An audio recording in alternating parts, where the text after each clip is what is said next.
The events of Noah's flood are laid out in Scripture.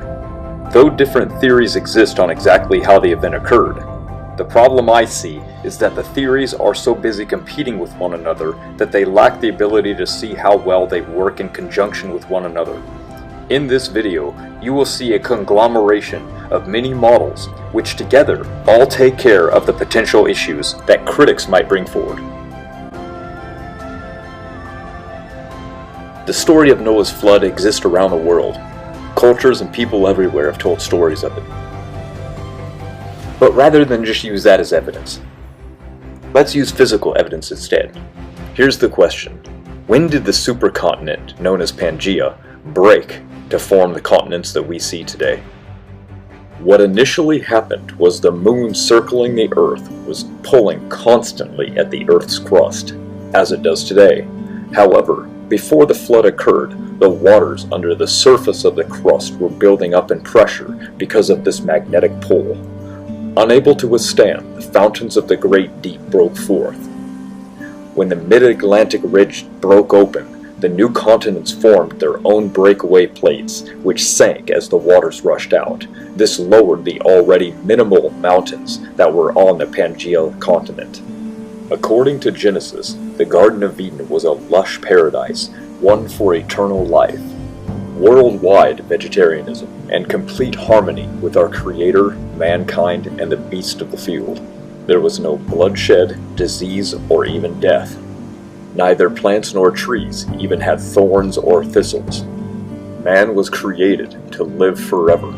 It was only sin that brought death into the world and broke apart this harmony. This is what is referred to as the fall. We disobeyed God and ate the forbidden fruit. From that time and on, sickness, death, and disease has entered the world, mutations building up every generation, leading slowly to man's demise. All the while, people blaming God for cancer, while it was man's rebellion that led to this.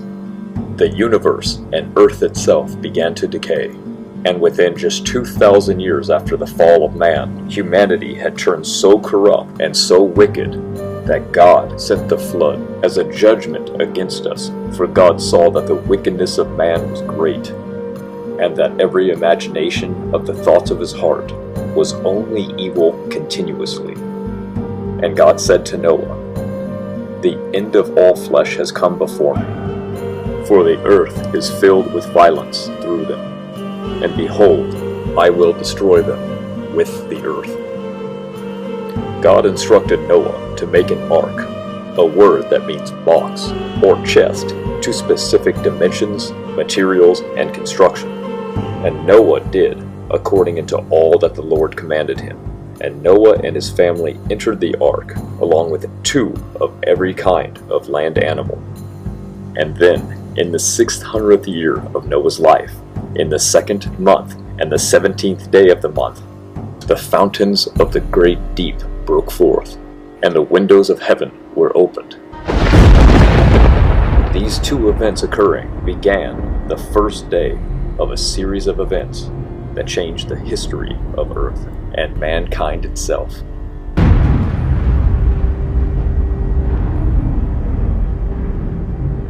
Giant rifts or tears ran thousands of miles across the planet. This is where the fountains of the great deep broke forth, jetting it into the atmosphere, along with massive amounts of stones and debris from the Earth's crust.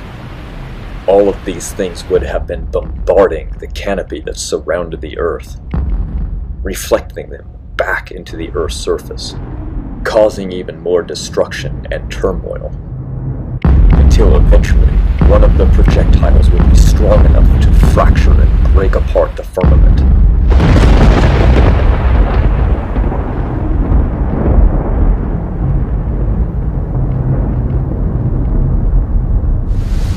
And the water fell back to the Earth as intense global rain.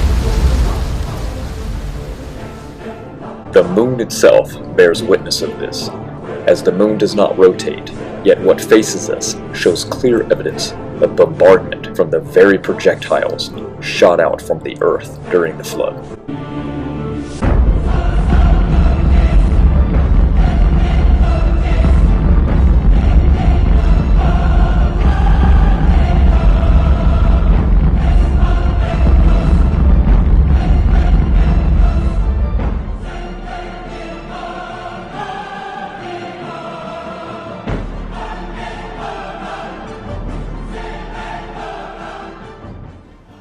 And we also have evidence for this as well.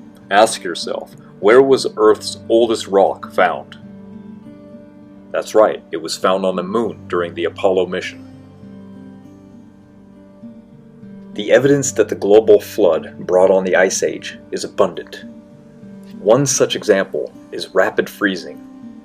Reports describe the apparent near-instant freezing of a flowing river found buried in the frozen ground with fish frozen in place. Rivers do not freeze instantly, they freeze from the top down. The ice insulates the flowing water below, which prevents complete freezing. Here's another great report. 50 oxen were found, trapped in a remote frozen river.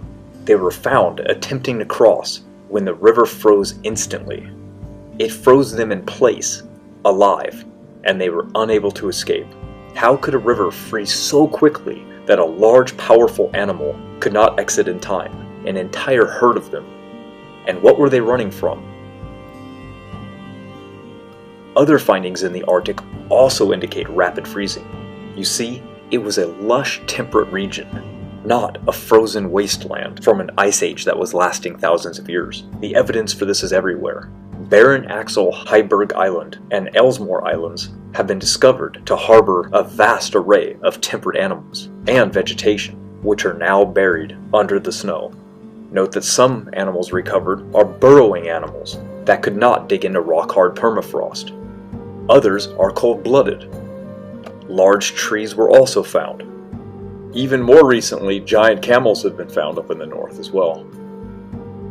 In fact, vast frozen, non-fossilized forests that once thrived in the now barren Arctic Circle continue to surface as summer runoff erodes and releases the timber from the frozen muck. Driftwood of large non-native trees released from the seafloor still washes up on the shores of remote islands north of Siberia.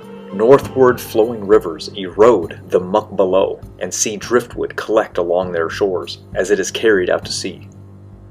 Because there are almost no trees growing now at these latitudes, the natives use these trees for fuel and building material and for burning.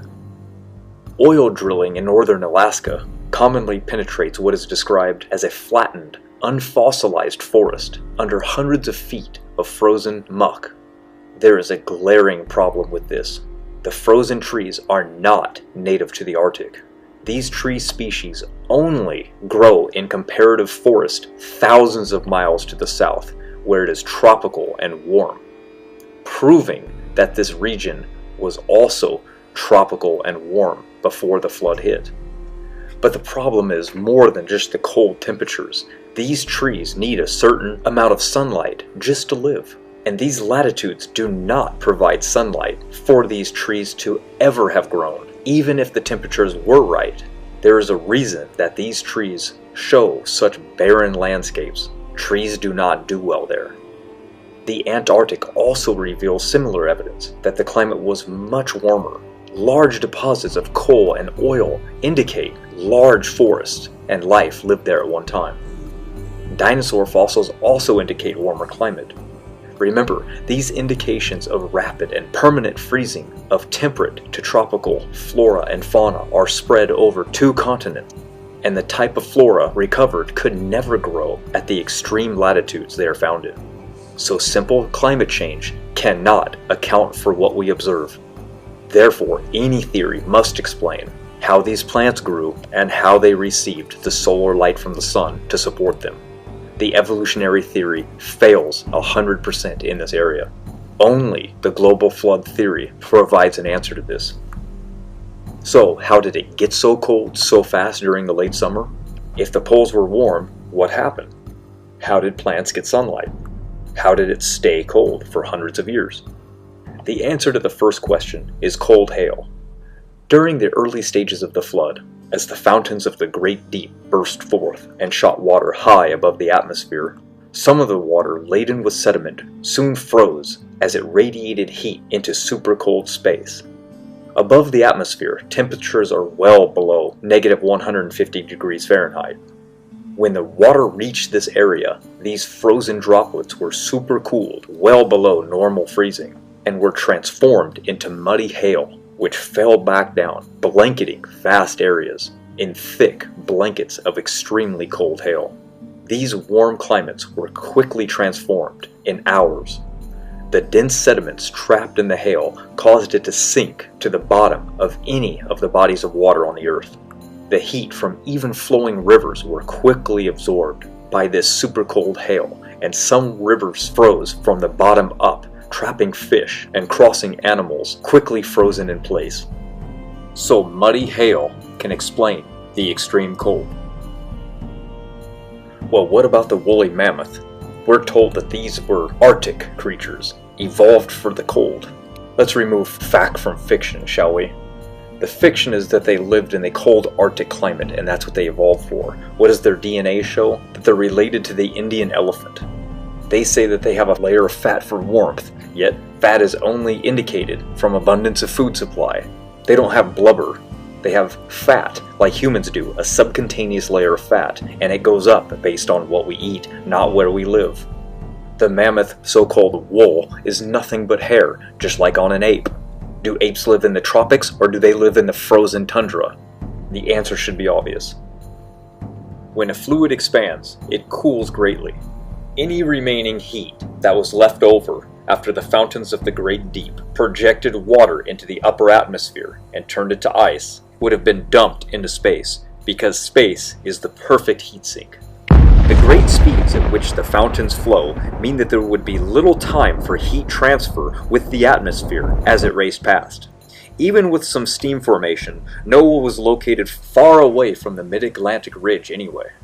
So the hot air near any fountain would have dissipated far before reaching him, because air is a very poor conductor of heat. Let me explain. Consider that after you pass Earth's atmosphere, temperature plummets to negative 150 degrees Fahrenheit and lower. So any air that would be beside the fountains that was heated and pulled up with the flow would have a tendency to lose speed, fall away, and radiate any gained heat long before it flowed back down. Another thing to consider is that as the canopy collapsed during the flood, the atmosphere now would be expanding, causing a cooling worldwide effect, including reduction in air pressure and worldwide rain. Holding down a button on a can of hairspray, you can feel the can getting cooler. So expanding the air would reduce the temperature of the Earth and negate any effects of rising temperature. And also consider the canopy was only 9 miles up, not 60 where the top of the atmosphere is today. So the numbers that people were throwing around is all moot. And in reality, the numbers actually do show that they can be shot up 60 miles. Next, tectonic shifting caused massive mud-filled tsunamis to speed across deep ocean floors, then on the shallow ocean floors, killing everything in their path. The first megasequence wipes out mostly shallow marine habitats. Fossils show that the first 3 megasequences buried the shallow seas that were filled with marine life, as these deposits have almost no trees or land animals in them. Yet we know that all 3 megasequences covered similar environments across North and South America, including Africa, the 3 continents mapped so far. Another significant lesson was taken from the Japan tsunami of 2011, published in the Journal of Marine Geology. Though the area with the highest record tsunami waves of 20 meters was just west of Kasenama Bay, the sand that these huge waves deposited on land was still only a mere 30 centimeters thick. 20 days after the horrible tsunami hit the port, emergency surveys were conducted in the bay to make sure that ships were able to enter. The initial survey did verify that ships could safely transit in the bay, but they made an unexpected discovery. Large sand dunes had been formed by the tsunami in the seabed. The dunes were typically 6 feet high, 20 meters long, in water 15 meters deep. They refer to these underwater dunes as sand waves.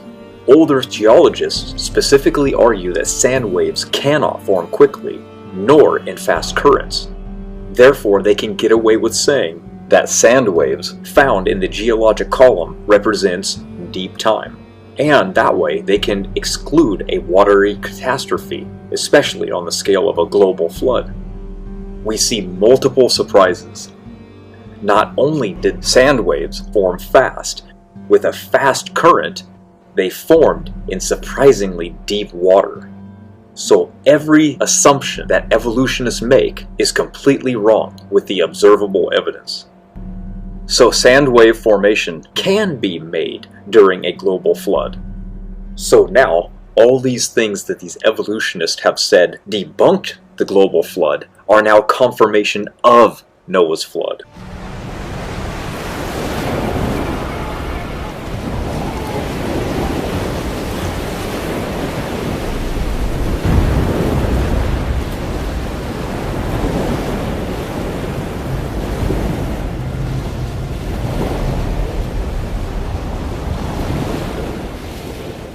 Then, by the 40th day of the flood, this is when the Absaroka megasequences began hitting. The map showed that this is when things became much worse. This is when all of the land masses start to be submerged by the flood waters. Rather than the conventional model that has the sea floor spreading slowly, this runaway subduction actually happened quickly, moving at about 5 miles per hour. As the diving ocean plates subducting under the land, they push down the continental edges and then release them, creating tsunami cycles that blanket the continents. Exactly the same how tsunamis today happen, but only more intense and frequent. For example, the most powerful earthquake ever recorded in Japan was a magnitude 9.1 that occurred in 2011. This earthquake was caused by an undersea megathrust, about 45 miles east of the Japanese coast. At the center, there was a 160-foot slip between the overriding plate that was part of Japan and the underlying Pacific plate. The sea bottom rose about 23 feet when the vault unlocked, and the resulting earthquake triggered a devastating tsunami that was 133 feet above sea level and traveled inland for about 6 miles. The tsunamis occurring during the flood, however, were much different, with the ocean ridge bursting open rapidly and pushing the ocean floor under land continents on a worldwide scale. Tsunamis were happening in cycles, several every hour, and with long stretches of subduction zones active at the same time. The incoming phase of a tsunami has a much higher speed and is highly turbulent, which keeps the sediment in suspension, but it leaves behind layers of sediment as it slows down in the retreating phase. This cycle repeats several times every hour during the first 40-day inundation period of the flood. First, entombing the shallow marine life, followed by land creatures in different habitats and elevations, leaving behind what we see today in the fossil record. These types of tsunamis have even occurred in recent history, such as the tsunami caused by slipping ocean plates that hit the coast of Washington in 1700 and left behind multiple layers representing each wave of the tsunami. Recent seismic technology actually allows us to investigate whether this type of rapid subduction occurred. Sure enough, these scans reveal a ring of unexpectedly cold rock at the bottom of the mantle, beneath the subduction zones. And while the evidence shows that this rapid subduction occurred, critics still have a problem with the heat generated from this. So let's answer this now. What I believe they just don't understand is that while subduction is occurring quickly, heat from this friction is being produced. They consider this the heat problem. However, what they don't realize is that because the icy hail that brought on this ice age and global reduction of temperatures, freezing lakes, and reducing the ocean's temperature greatly, the heat generated would not be a problem whatsoever. The oceans would have absorbed this heat easily. It would be like pouring liquid lava into your pool. It would do nothing to change the temperature of that pool. The severity and elevation of this stage of the flood is why the first land creatures and plants start showing up in the fossil record, laid down by the Absaroka megasequence. Entire ecosystems are buried in enormous deposits that later turn into coal, such as the extensive Appalachian coal beds. In fact, the US has over 7 trillion tons of coal reserves. But where did it come from? While we know that dead plant material being sandwiched between sediments, is the cause. We know that we don't have enough vegetation on the Earth to produce that much. This proves that the pre-flood world was mostly covered by lush vegetation, and the rising flood waters and tsunamis were necessary to sweep over the lands and cover this vegetation to form the coal that we now see in this world today. Noah's flood is the only explanation. The fact that over a dozen states in the United States are filled with dinosaur fossils buried under heaps of mud also attests to the flood.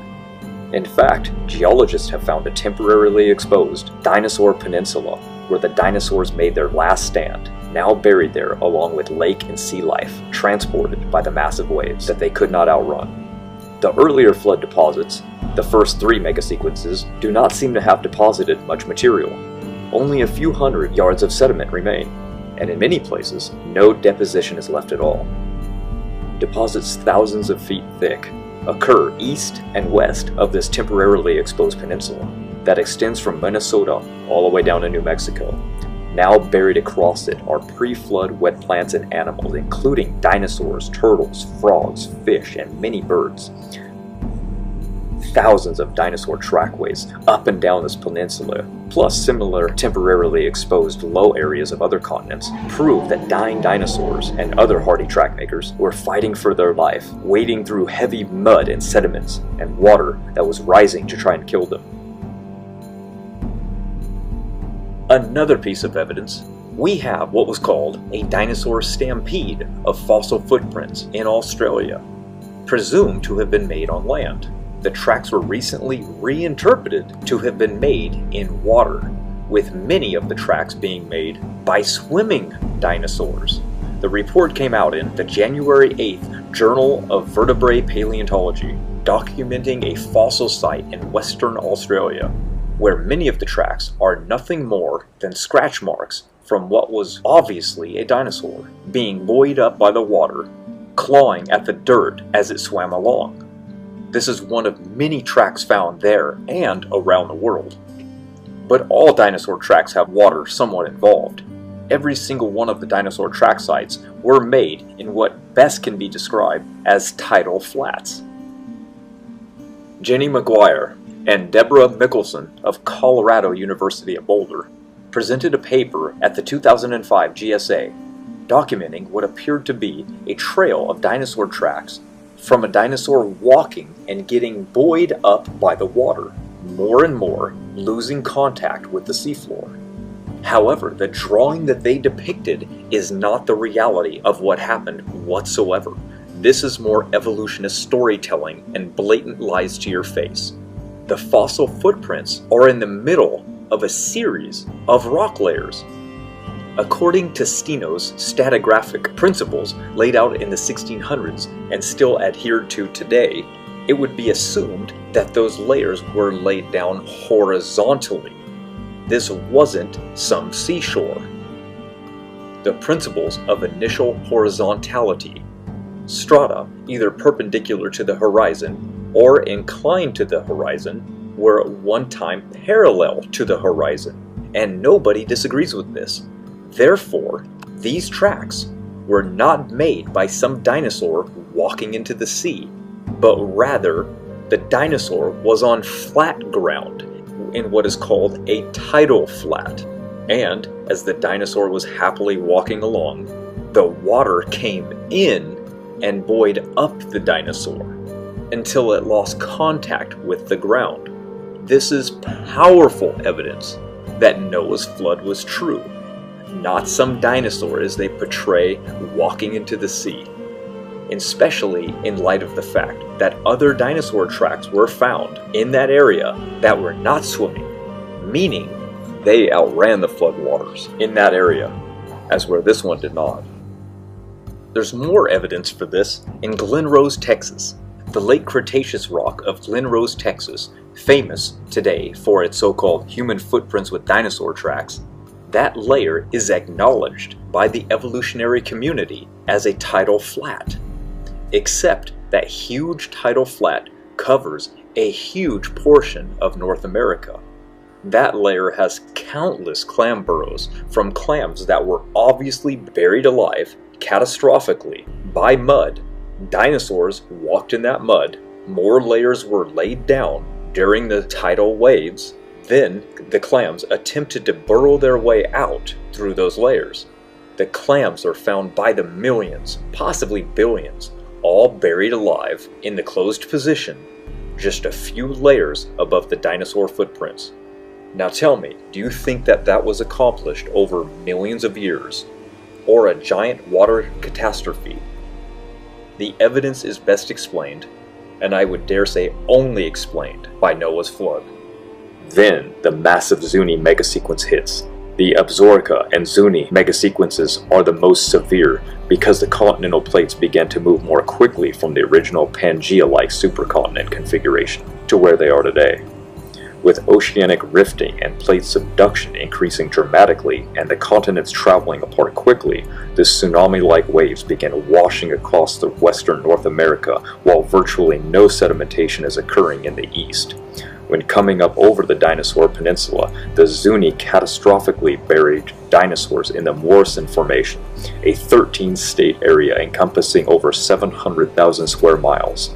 This Jurassic unit includes at least 141 massive dinosaur bone graveyards, where dinosaurs like the Tamarasaurus, Diplodocus, Apatosaurus, Stegosaurus, and Allosaurus are found.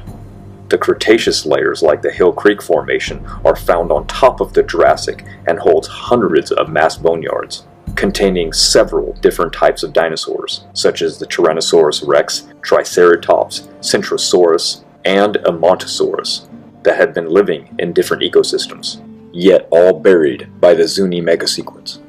The Zuni was so massive and fast that it engulfed entire regions with mud, burying giant creatures like this Tyrannosaurus rex under 50 feet of mud. It was entombed so quickly that it preserved blood cells, blood vessels, and bone cells.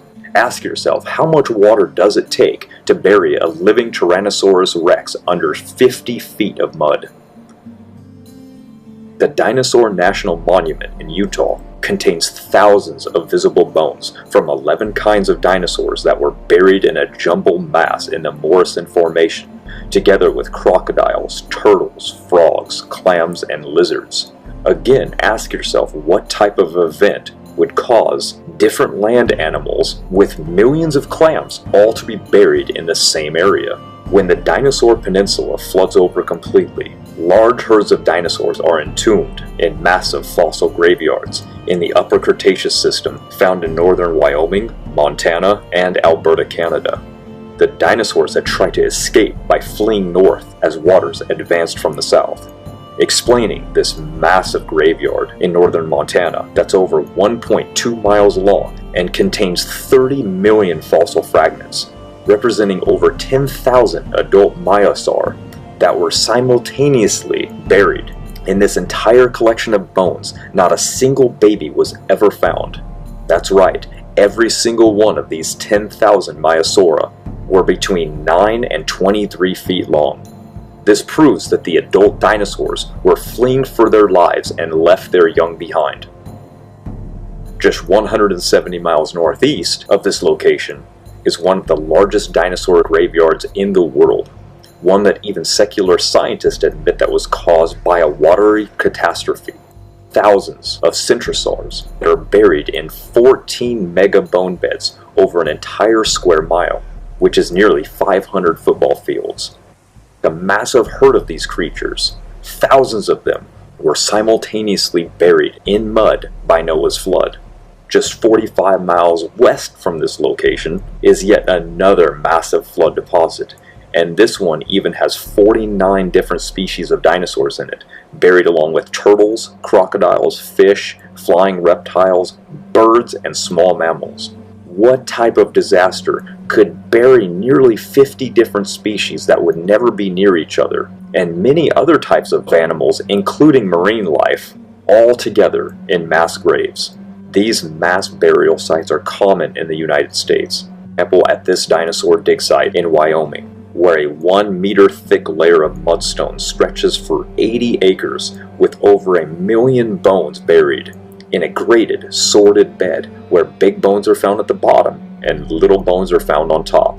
The only way to develop a graded bed like this is by a catastrophic process that transports these bones and deposits them during a single event. Large flying creatures like pterodactyls were able to fly to escape the rising floodwaters, delaying their demise until the later stages of the flood. The fossil record shows that they are buried in many different layers all over the world. Widespread volcanism was also involved in finishing off the dinosaurs, as many of these massive graves are literally packed with volcanic ash that in many cases was mixed with water when it encapsulated the dinosaurs in their tombs.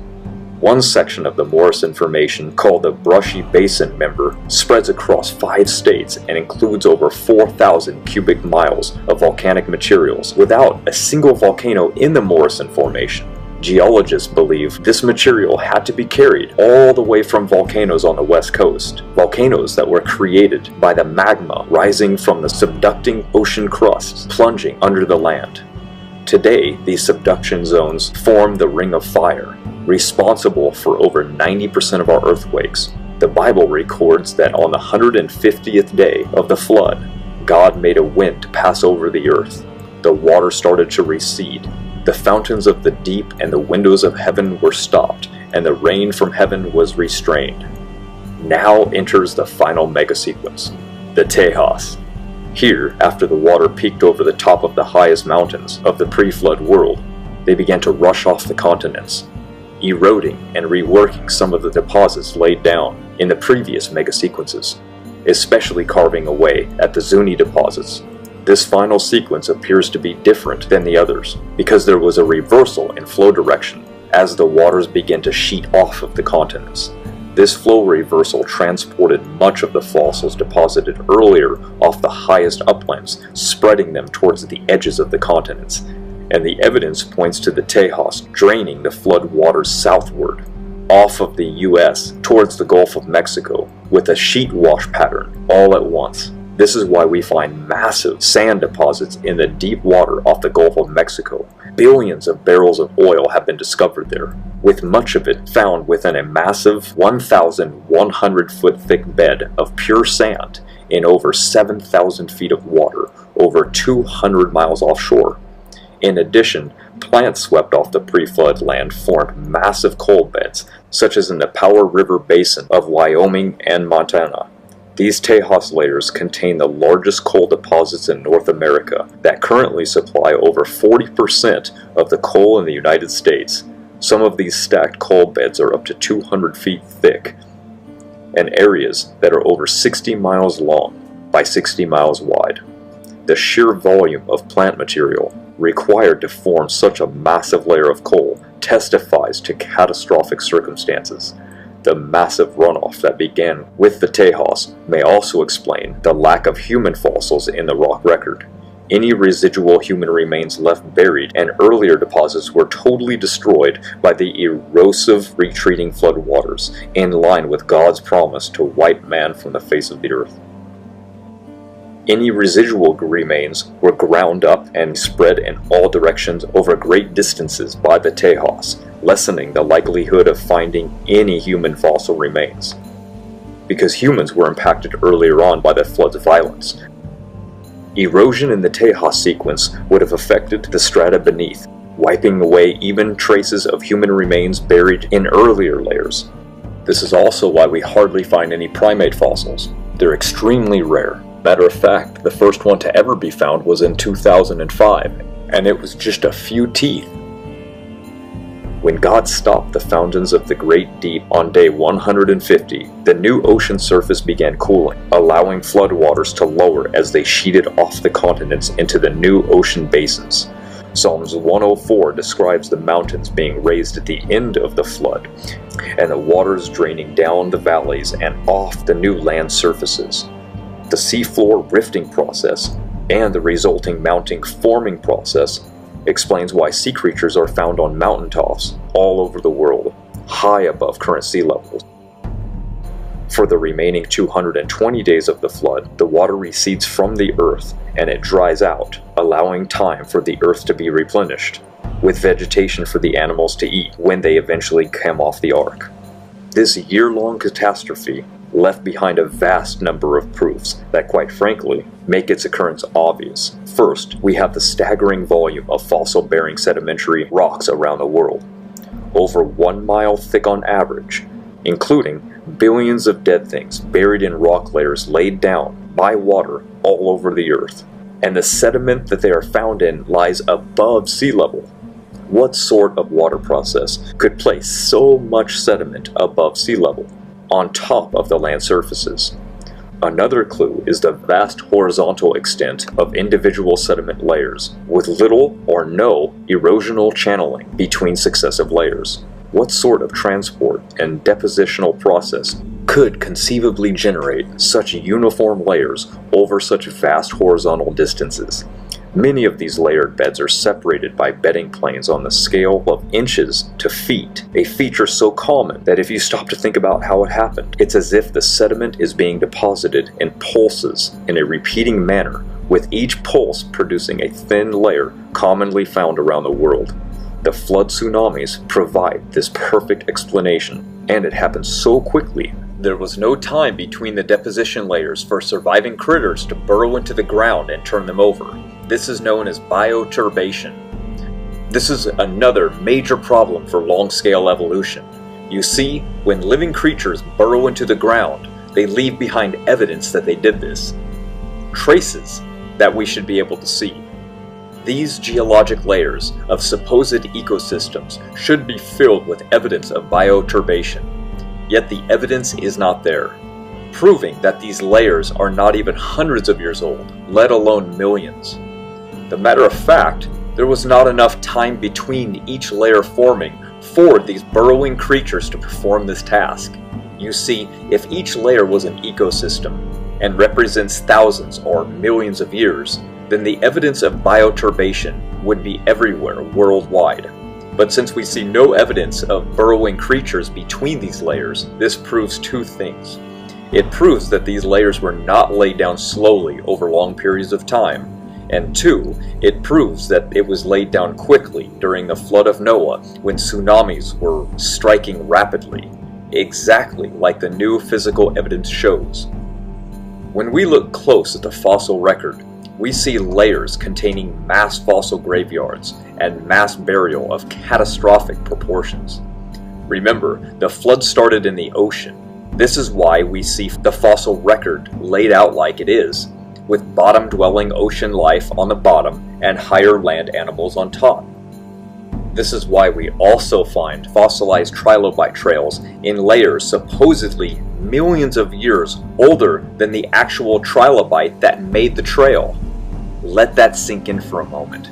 So basically, all that happened were these trilobites were running up as the mud was flowing in, wave after wave from the tsunami, and they were leaving behind their prints as they died in the higher layers, not able to outrun the mud. And this is down the line. We find fossil bird prints before we find fossils of birds. We find fossil prints of dinosaurs before we find dinosaurs. Here are fossil footprints of an amphibian, but the only date they find amphibian fossils in are 15 million years later, higher up in the fossil record. Think about it. Trilobites, coral, clams, brachiopods, they would be the first to die because they can't escape. For example, when we go to the Grand Canyon and we look at fossil stromatolites, they're in the layers below the flood rocks. So we are not surprised to find that some of the domes are stacked up in a linear structure that look like a reef. There was an ancient reef system that made these slime mats building these domes that protected a lagoon near the coast of the pre-flood continent, similar to how they do today. When the flood came, it buried that pre-flood reef and fossilized it perfectly, and it buried the creatures that were in that lagoon before the waters rose up to cover the continents. Again, we see evidence of quickly buried history. We find fossilized raindrops, ripples from water, footprints going through geological layers of time that would be impossible if these layers were laid down over millions of years. All of this evidence proves Noah's flood, not million years of evolution. You see, Charles Lyell invented the geologic column, not because of the evidence, but because he had a clear agenda to do so. In his words, it was to free the science of Moses. Even Darwin acknowledged the inconsistencies of geology. He admitted not seeing what should be expected everywhere. Stephen Jay Gould admitted the same thing in 1980. This is well over 100 years after Darwin admitted the same thing. To their dismay, David Raup agreed. He stated, "Well, we know we are now about 120 years after Darwin, and the knowledge of the fossil record has been greatly expanded. The record of evolution is still surprisingly jerky, and ironically, we have even fewer examples of evolutionary transitions than we had in Darwin's time." Just lining things up on a table and telling a story is probably fun, especially for kids, but that's not science. The Grand Canyon is a great example for anybody to look at because it was fractured open, perhaps by an earthquake, and we can now see the layers easily. There is virtually no erosion features between the layers when they are inspected.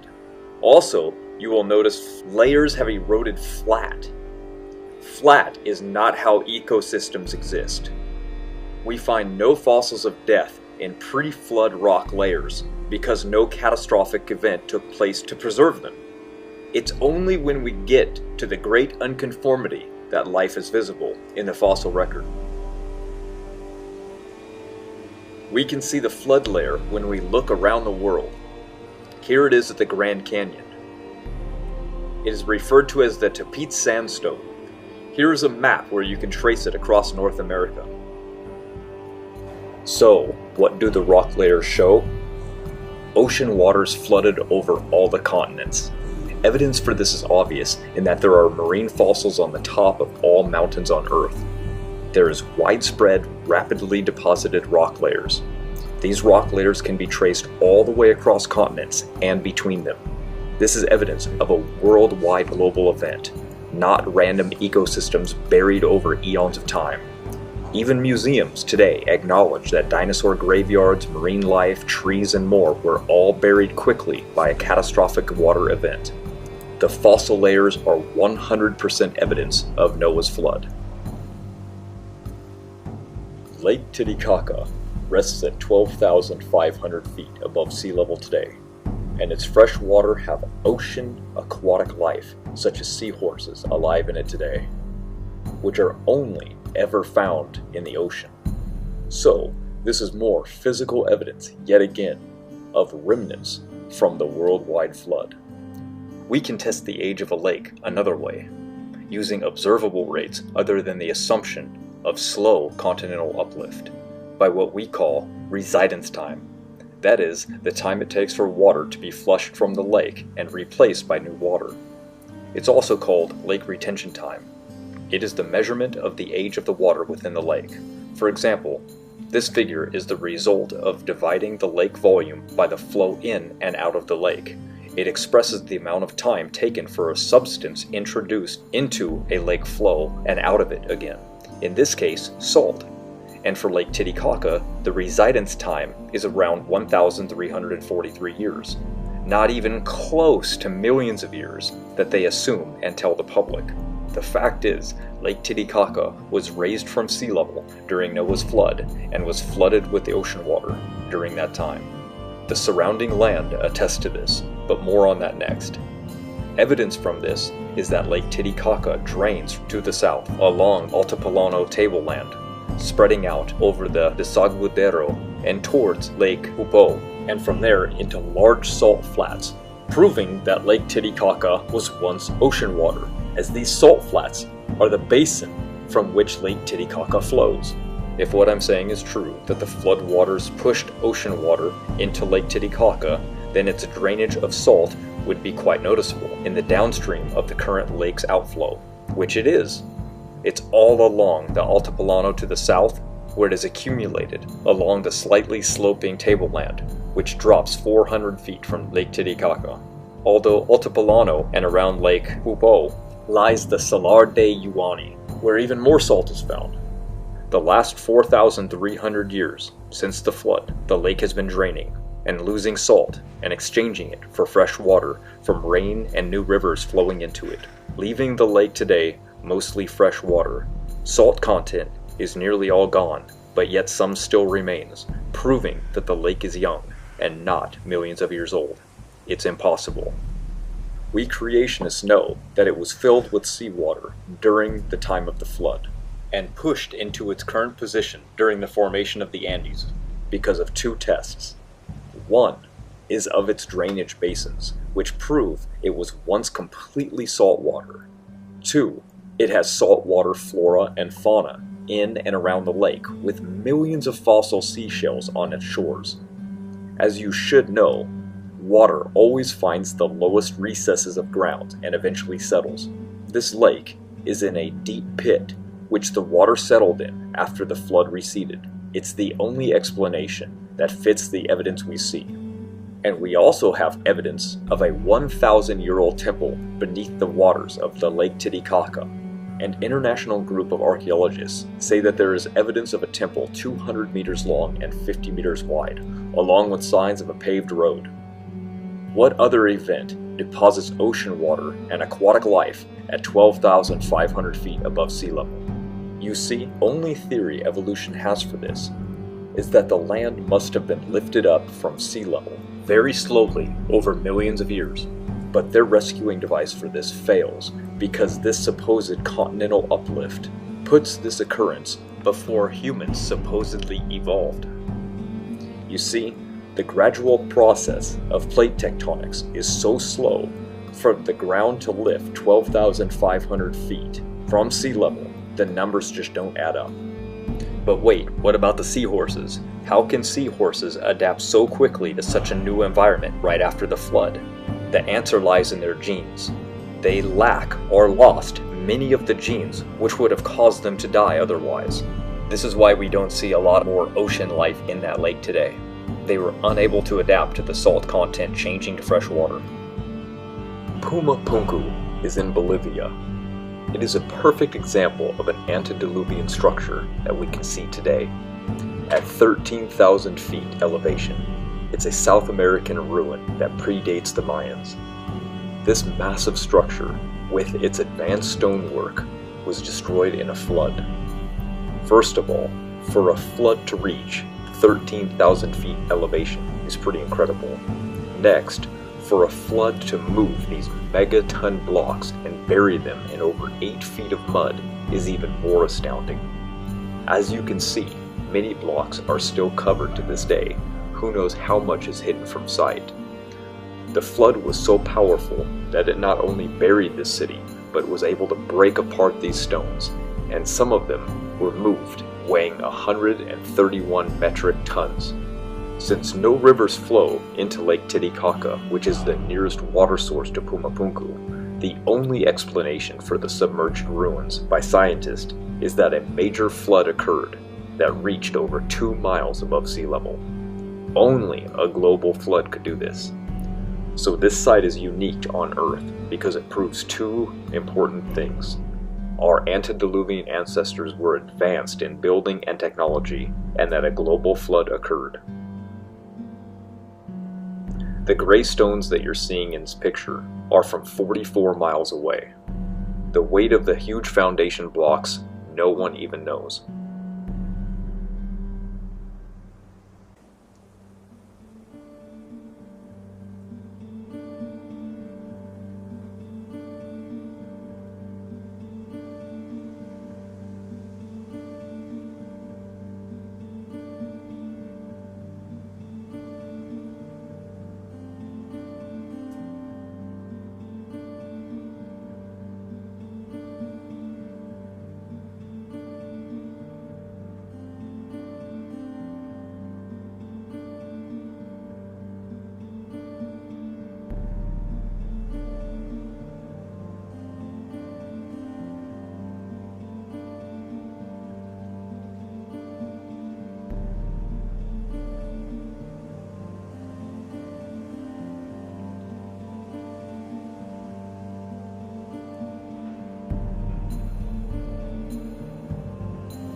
The flood of Noah lines up with the evidence that we see in the world today.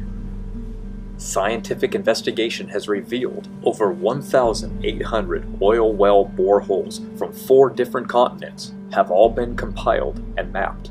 The newly emerging map tracks the thickness and extent of each rock type as they were laid down by the flood. This research reveals the same 6 megasequences of each sedimentary rock deposit across multiple continents. Each megasequence contains a huge stack of rock, often with coarse-grained sandstone on the bottom, then finer-grained deposits like shale, then topped by limestones. Each megasequence is bounded above and below by flat, eroded surfaces called unconformities. What has been discovered from both a creationist as well as from a secular understanding is that much of the continental fossil record was already in place before any of the present-day ocean crust had come into existence. For example, all of the trilobite fossils had been deposited. Plus, all of the older coal deposits had already been formed before any of the present-day ocean crust had formed. Since in creationist understanding, the presence of fossils is a completely trustworthy indicator of Noah's flood, this means that much of the flood damage had already unfolded and it generated fossil-bearing sediments on the continental surface before any of the present-day ocean floor had appeared. It further implies that all of today's ocean floor formed since the onset of the flood during roughly the latter half of the cataclysm. It also means that all of the pre-flood ocean floor, plus the ocean floor formed during the earlier portion of the flood, must have been recycled into the Earth's interior during the cataclysm. These considerations indicate in a compelling way that rapid plate tectonics must have been a major aspect of the year-long flood catastrophe. This 6 megasequence worldwide flooding process perfectly set the stage for the subsequent ice age, and the creation of a completely new seafloor of hot lava as a consequence. This caused an abnormal amount of evaporation, and thus continuous rain that was likely worldwide. The volcanic activity that created the Ring of Fire would have spewed volumes of ash and aerosols high into the atmosphere, keeping the now frozen Earth in an ice age for hundreds of years to come. And sure enough, the first megasequence's rocks show a spike in volcanic activity and massive amounts of carbon dioxide. At this point, the newly formed continents drifted with great speeds, impacting one another, forming the mountains that we see in the world today. And, for the first time ever, new megasequence maps allow us to see how Noah's flood shaped our entire planet, just like the Bible said, including reconfiguring the continents.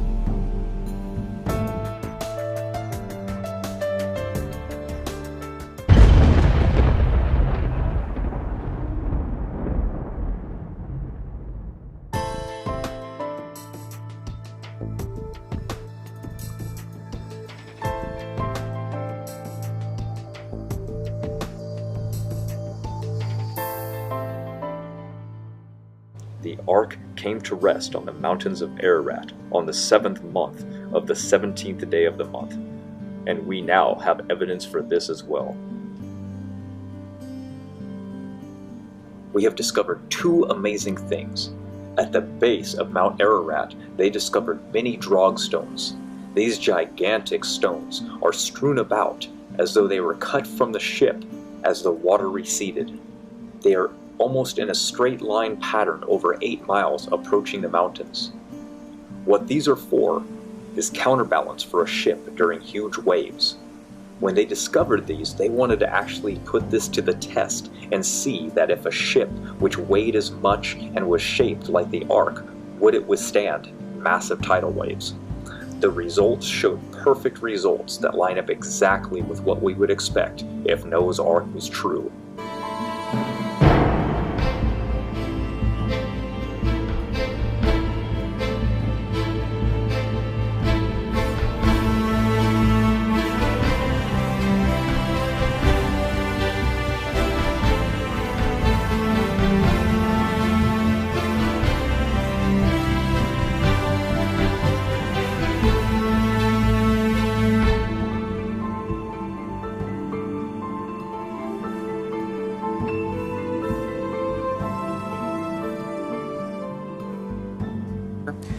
As the ship would roll and pitch, this would swing back and forth and up a little bit as the ship would pitch and roll, similar to a shock absorber in your car. And it's slowing down that momentum that would be created from that. So quite amazing that Noah's Ark would use that kind of technology. The next amazing find is they found the cover that Noah placed over the ark. As far as we know, there's nothing else like this anywhere. Nobody's ever... My goodness. It's got crosses that are very faintly carved on it. You got a big one here. You got a small one right there. One here. You ever see? It looks like a little bit like pine bark. It sounds like metal. How would the anchor stone be wood? This isn't an anchor stone. Oh, I see. At one point it says, and Noah came out of the ark and he took the cover off, or he threw the cover off. This is a rather unique thing. It has the appearance and the texture of some kind of a bark. That is the cross. Right? That is the cross. There you go. That is incredible. It has a very hollow sound. Very hollow. It sounds like metal.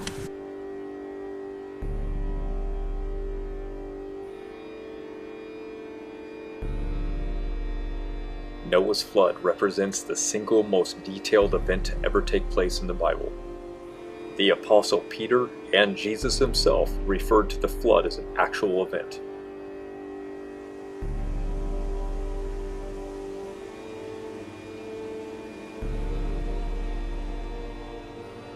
Remember, when things die on land, they get eaten or degrade rather fast. The odds of life dying to make the quantity of oil that we find on Earth today is best explained by the flood. It's also safe to say that the fossil record is not valid when we find evidence of discrepancies in the record. And guess what? We do. The upside-down geologic column in Pakistan is one such place. At the foot of the Karakoram Mountains in the Salt Range Formation, scientists have discovered fossilized plants and insects. From the evolutionary perspective, these remains belong to the upper part of the geological column.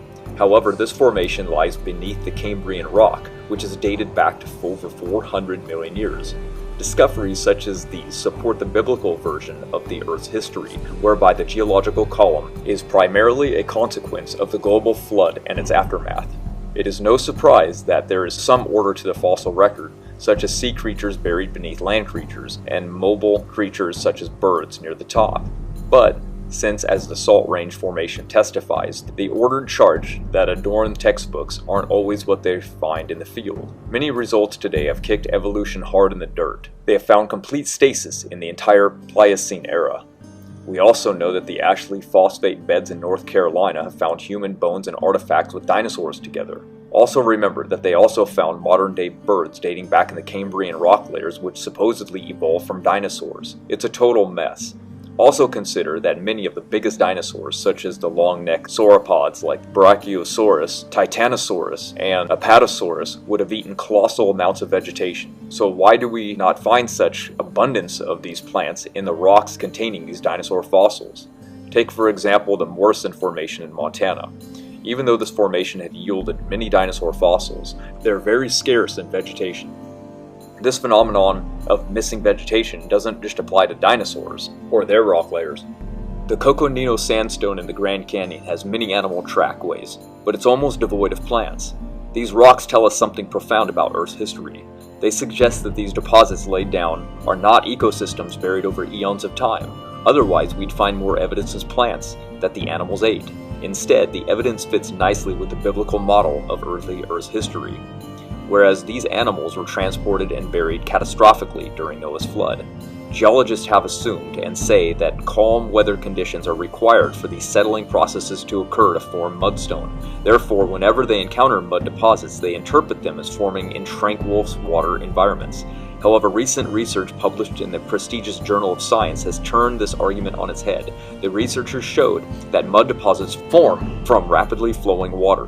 Yet again, evolutionary theory fails when put to the test, and we have more evidence for a global flood. Evolutionary geologists claim that the Grand Canyon is the best and most complete geologic column on Earth. In the Canadian Museum of Nature in Ontario, Canada, there displays a massive diagram of the entire Grand Canyon, layer by layer. Within it shows huge breaks in time. 480 million years are missing between the basement and the Precambrian rocks. 330 million years are missing between the Unkar-Nankoweap and the Chuar Formation. Somehow came and left without a trace, while the supergroup was supposed to have sat there for some 215 million years, during which time it was tilted. It was then cut by the Tapete Sandstone. That 215 million years also left not a shred of evidence. Right here it's expected that there was 155 million years of deposition of dirt which somehow all vanished without a trace of evidence of erosion. The remains of the Surprise Canyon Formation are supposed to represent 25 million years, again alleged to have eroded away while leaving behind no evidence. The top layer of Grand Canyon is claimed to be 270 million years old, and tourists now walk around on this layer. 270 million years of geological deposits have all been washed away. If we ignore Surprise Canyon Formation, we still have a total of 1,295,000,000 years of alleged geologic time that has gone missing. This all adds up to a staggering 81% of the geologic column, which is absent without a trace in what is described as, surely, the finest record of geological history anywhere on Earth.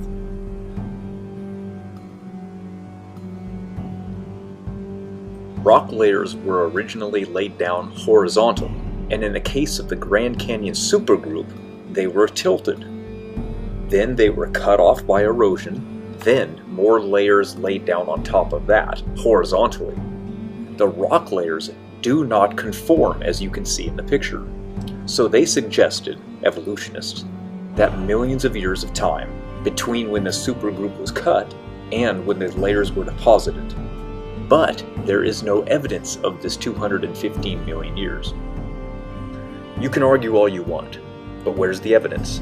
If all these rock layers were laid down over millions of years, then why is there mysteriously no sediments laid down during that 215 million years on top of the cut supergroup? That's a lot of years to leave no evidence. I mean, think about it just for a second. Scientific studies have shown that sediments and even dust particles accumulate at even as low as 1 millimeter per year. At that rate, in 215 million years, that would accumulate 215,000 meters. That's over 700,000 feet of dust, debris, and ecosystem remnants that should be visible.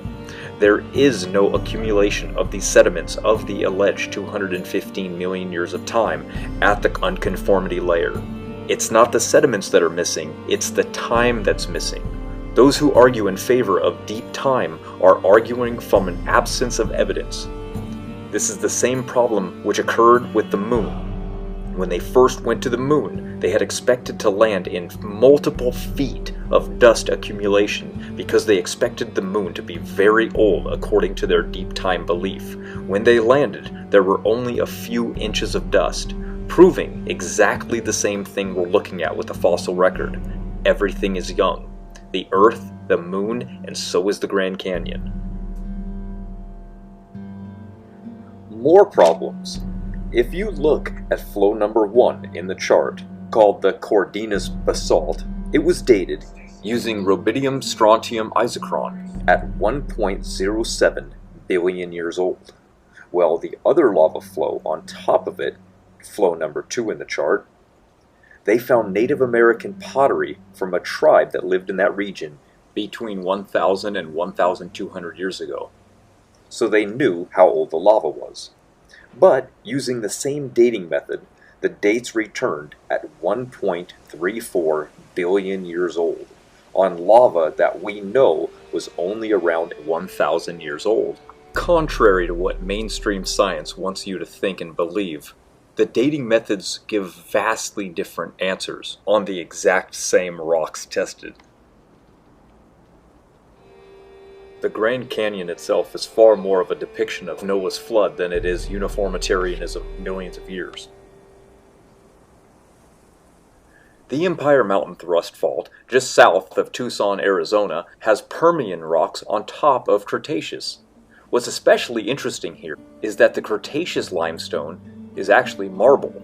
It has undergone heating and pressure. It has changed its state because of this, and it's called metamorphosis. The Permian rocks have not experienced this heat and pressure, so this would actually indicate that the Cretaceous rocks are older than the Permian rocks. It further indicates that this out-of-order sequence is genuine. There is no overthrust here. As Burdick and Slusher documented back in 1969, no slick and slides, the Permian rocks had never been heated, and the rocks are locked together in what Burdick describes as a gear mesh fit. The rocks on the bottom were gouged out and then filled in with upper rocks. Obviously, the rocks did not slide relative to each other. So the rescuing device was that the rocks slid very slowly, and that is why the rocks didn't heat up or melt. And people mention the San Andreas Fault in California as an example of this. Well, the San Andreas Fault is not an overthrust. It is rocks that are sliding beside each other. So again, the gear mesh interlocking of the layers show that there was no movement between the layers. They're locked together. And this is secular scientists that agree to this. This isn't some creationist propaganda. These are not overthrust. They again are genuine sequences of reversals of the evolutionary timescale. Regardless, there are far more problems with the geologic column around the world. What I have presented to you are examples after examples and evidence after evidence that there are layers that are out of sequence and order, evolutionary speaking, that there are hundreds of these in North America alone. And even if there was just one of these, it would invalidate the geologic column and ultimately evolutionary theory. And because there are far more than just one, it also invalidates the geologic history of Earth, because these are supposed to be sequences of time, and if these are not sequences of time, they cannot use these for evidence of time. So in conclusion, these are not thrust faults. They are invalidations of the fictitious geologic column and deep time. I am astonished by the secular camp and the atheists who can see this evidence for themselves and deny it, and then get mad at us for showing them that they were lied to, and then they take the liar's side, defending them. It is complete insanity. But let's move on, I digress. Here's the most recent refinement. I love this, by the way. The Geological Society of America has claimed to be able to date parts of the scale with an accuracy of 0.05% accuracy. With such horrible precision, you shouldn't even question why they get dates wrong so often. Everything they feed the public is for the story they want to wield. They have no evidence. They make it up as they go along. There were at least 6 different skeletons found on the island of Guadeloupe in the 1800s. These skeletons were of completely modern human beings found in rocks dated 25 million years old, according to evolution. Yet according to evolutionary theory, humans haven't been around for at least 100 to 200,000 years. So now you probably know why these skeletons are not on display. One of them was on display at the British Museum of Natural History for over 50 years. That was until evolutionary theory took hold. In total, they excavated over 30,000 different bones and remains from that rock layer, which is dated at around 25 million years old. And like all evidence that comes out against evolutionary theory, it's buried in the basement of a museum to never be seen or heard from again. Are we to believe that the high Arctic had an animal diversity as diverse as the Serengeti, yet was covered in ice and snow and going through an ice age? This is completely ridiculous. In 1924, the Doheny Scientific Expedition ventured into the Havasu Canyon region of the Grand Canyon. The expedition report, penned by Samuel Hubbard, is a short, but fascinating read. Now, this short expedition brought multiple enigmas to the attention of the scientific community.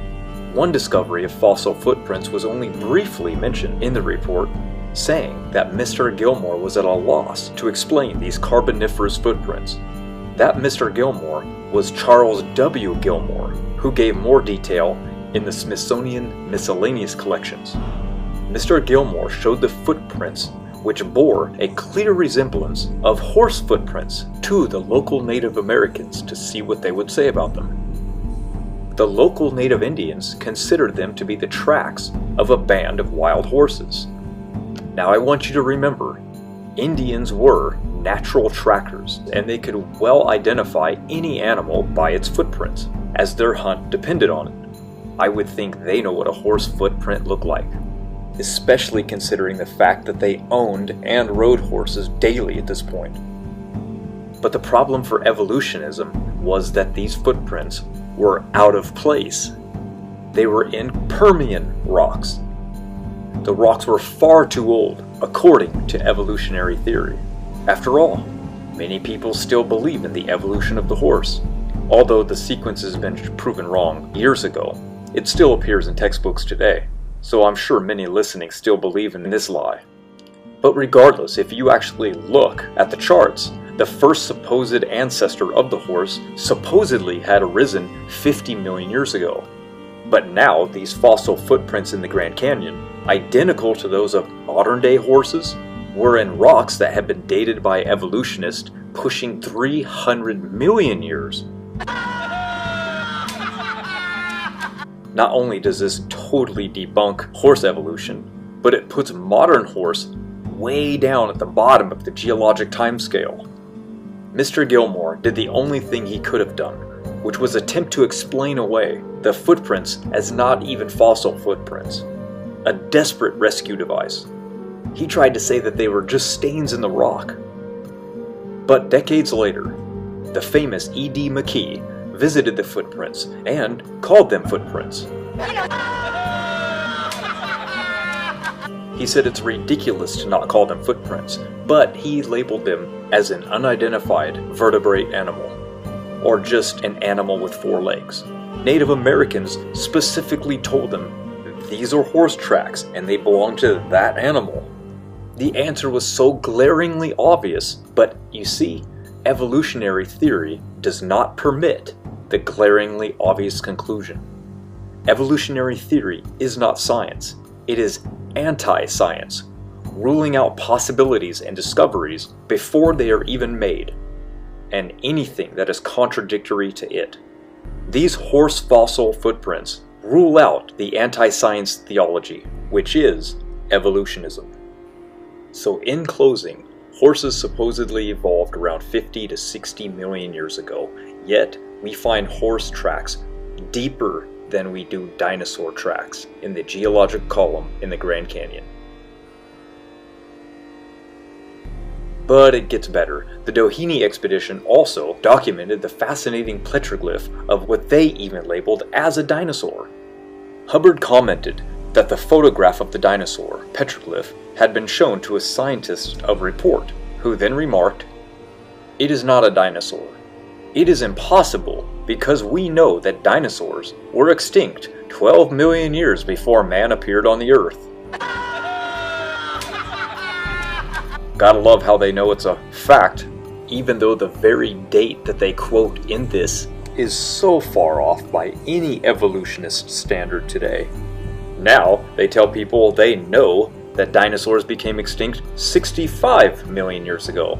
Then when that date changes, the new one will be a fact. How about some biological evidence? We have this as well. Let's take a look at the L, M, and M haplogroups. These directly correlate with Noah's 3 sons that were on the ark.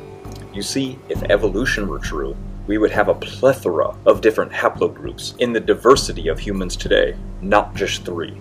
This is evident when we look back in time at ancient man. We see tons of different haplogroups, but yet after the flood bottleneck, we only find 3. Why is that? It's obvious.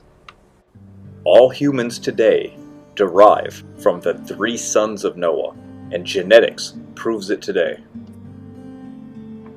But it goes much further than just this. There's evidence everywhere. If Noah's Ark is true, and the Ark landed on the mountains of Ararat, and the people from it spread, then Ham's line went to Africa, which has always had the fastest birth rates. Half the women give birth before the age of 18, even today. And because of this, we can make predictions based on their mitochondrial DNA. We're going to find out that young Earth creationism is proven right yet again. Now, how about some of the typical complaints from the skeptic? Such as, what did Noah feed the animals on the ark? Where did they all go to the bathroom? Obviously, this would be a huge problem, would it not? Well, not really. The answer to this is quite simple, especially when we look at cold regions of the world like Sweden, where 7 months out of the year, it's so cold that the animals move under people's homes just to stay warm. To combat this, people are trying to keep them out, but it's nearly impossible, so people eventually just start spreading out a thin layer of wood shavings and peat moss with straw. It's called deep litter. It works by absorbing waste for up to 2 years, requiring no cleanup whatsoever, and it also absorbs smell. One of the reasons why it works so good is by not removing the waste, good microbes come and make their homes in the litter, and these microbes actually eat and break down the feces and consume unhealthy bacteria, leaving good bacteria behind. As for the animals and eating, well, remember, these are small animals. They're very young, and they have to be, because how else could they repopulate the earth if they're old? They might not even want to reproduce. So having very young, small animals on a ship would require not very much food. Also consider, nearly all animals can fall into a hibernation state to survive extreme colds or famines. A lot of things that you've seen in this video are genuine sequences of reversals of the evolutionary timescale. They invalidate it. And these reversals of alleged time demonstrate that there is no deep time. If there is no deep time, then there is no evolution. So if the geological record actually shows clearly the flood of Noah, and if evolution is wrong about that, and the Bible is right about that, then what else is the Bible right about? You see, Jesus talked about the worldwide flood as a fact. And in fact, he cited the flood as a judgment from God, and warned that in the last days it would be the same way, before the coming. And in the last days there would be a final warning, exactly the same as it was with Noah. For 120 years, Noah warned the people of earth of the judgment to come, and pointed to the ark, which was free salvation from the judgment to come. And Jesus warned us about the judgment to come. And Jesus is that salvation, and that kingdom is coming in the clouds, and every eye shall see it, and it will be too late, just as it was in the days of Noah, as the ark was sealed. In 2014, a group of master students at Leicester University decided to settle the question. They used the biblical measurements to calculate the size of the ark. Then they used the density of the water to figure buoyancy, and from there determined how much weight the ship could endure before sinking. Their conclusion? Noah could have put 70,000 animals on board and the ship would have floated. And what do you know? It floats!